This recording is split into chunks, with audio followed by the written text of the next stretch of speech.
আজ বানিয়ে ফেললাম বাড়িতেই চাউমিন। চাউমিন কীভাবে বানাচ্ছি দেখো। আগে গাজরটা ভেজে রেখেছি, তা এবার তেল দিয়ে দেবো আলু। চাউমিনে আলু দিয়ে চাউমিনটা বানাবো, তা প্রথমে আলুটা ভেজে নেব। আলুটা দিয়ে দিলাম পুরোটা তেলে। এবার আলুটা একটু নাড়াচাড়া করবো।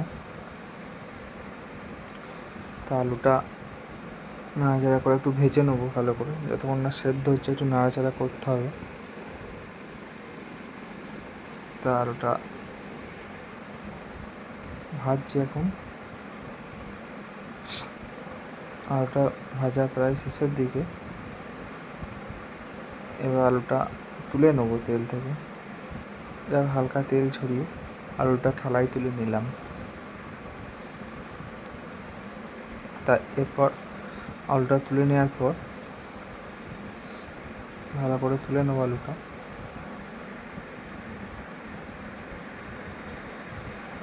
তারপর দিয়ে দেবো ফের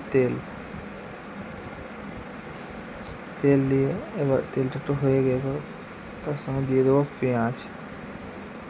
পেঁয়াজটা দিয়ে হালকা করে ভেজে নেব। তা পেঁয়াজটা একটু নাড়াচাড়া করে ভেজে নেব। এর সঙ্গে দিয়ে দেবো টমেটো দিলে একটু টেস্টি হয়, তাই দিচ্ছি। টমেটোটা সেদ্ধ করে নেবো হালকা করে পেঁয়াজের সঙ্গে। তা নেড়ে পেঁয়াজটা টমেটো সেদ্ধ শেষের দিকে। এবার দিয়ে দেবো চাউমিনটা দিচ্ছি। চাউমিনটা দিয়ে একবার নেড়ে চেড়ে নেবো। তারপর দিয়ে দেবো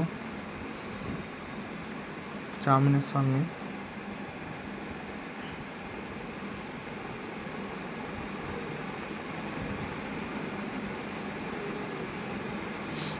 চাউমিনটা নাড়ছি। এবার দিয়ে দেবো চাউমিনের সঙ্গে আলু ভাজা যেটা রেখেছিলাম, আলু ভাজা, তারপর গাজর ভাজা,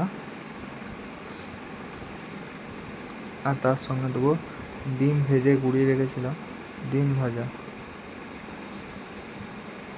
তারপর একসঙ্গে মিক্স করে নেবো চাউমিনের সঙ্গে। চাউমিনটা হালকা লবণ দিয়ে দেবো, লবণ দিয়ে নাড়াচাড়া করে নেবো একবার।